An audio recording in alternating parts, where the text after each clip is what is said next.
સારી શરૂઆત બાદ દિવસના અંતે ઘટાડા સાથે બજાર બંધ. સેન્સેક્સ અને નિફ્ટીનું મામૂલી ઘટાડા સાથે ક્લોઝિંગ.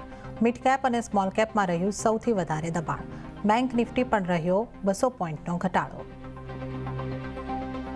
Q1 પરિણામ અને મજબૂત કોમેન્ટ્રીથી ઇટરનલમાં આજે શાનદાર તેજી. શેરમાં 10%થી વધારેનો ઉછાળો. તેના નવા ઉચ્ચતમ સ્તર ઉપર પહોંચ્યો શેર. બ્રોકરેજ પણ બુલિશ.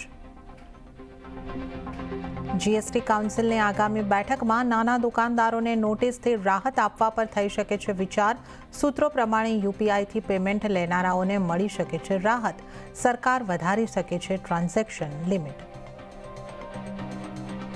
જગદીપ ધનખડનું રાજીનામું રાષ્ટ્રપતિએ કર્યું મંજૂર. રાષ્ટ્રપતિએ ગૃહ મંત્રાલયને મોકલ્યું ધનખડનું રાજીનામું.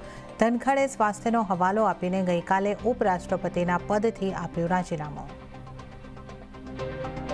અને સેનાની તાકાતમાં વધારો. આધુનિક યુદ્ધ ટેકનોલોજીથી સજ્જ અપાચે એટેક હેલિકોપ્ટરનો પહેલો જથ્થો અમેરિકાથી ભારત પહોંચ્યો. હિડન એરબેઝ પર 3 હેલિકોપ્ટર ઉતર્યા. ત્યારે